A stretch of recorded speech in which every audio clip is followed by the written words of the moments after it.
It reads like a Hollywood thriller, the tale being spun by a former mercenary commander, Andrei Medvedev, who fought with Russia's renowned Wagner group in Ukraine and now, apparently, a deserter and seeking asylum in Norway. A tale of alleged abuse, brutal killings of Russian deserters, and a dramatic escape through the Arctic across breaking ice and with bullets flying. This is Norway's border with Russia, and now a rights group called Gulagu.net, which says it helped the man flee Russia, has shared his interviews with Reuters. On July 6, 2022, I signed a contract with this company and departed for Ukraine. I was assigned to the 7th Assault Squadron, 4th Platoon, where I was made commander of the 1st Squad. There, in August, they started bringing prisoners from various prisons in the Russian Federation to serve in the military. Overall, their attitude changed when the prisoners arrived. They no longer counted us as human beings.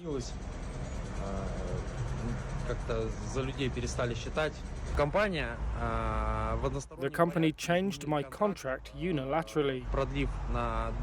Without asking for my opinion, they extended it to 6 months and then to 8 months. After that, I left without authorization because I didn't like the things that started happening there.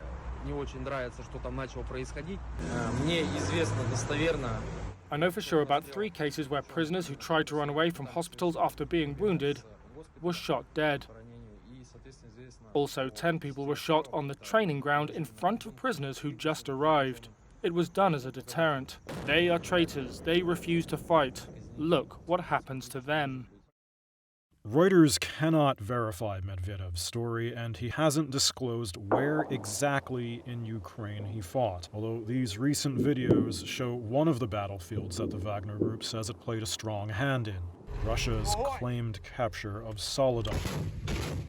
The mercenary outfit's also well known for recruiting out of Russian prisons. Its founder, Yevgeny Prigozhin, seen here granting freedom to convicts turned mercenaries that had served out their contracts.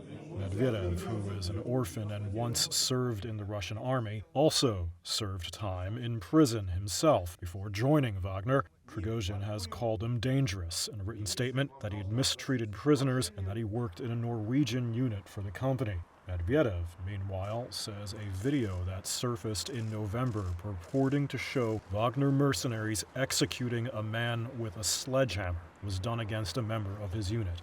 He hid in Russia for some time, hunted by the FSB and Wagner's own internal security. This is what he says happened next as he attempted to cross into Norway.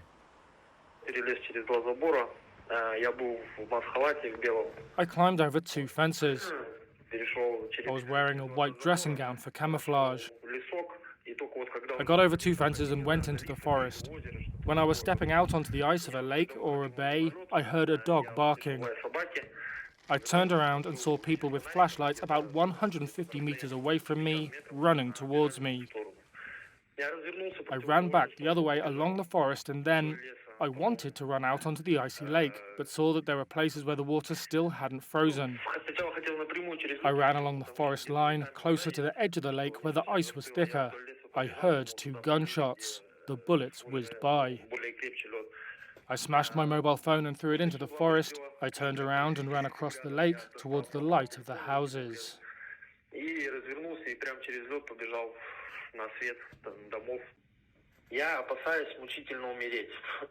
I'm afraid of dying in agony. What do? They kill.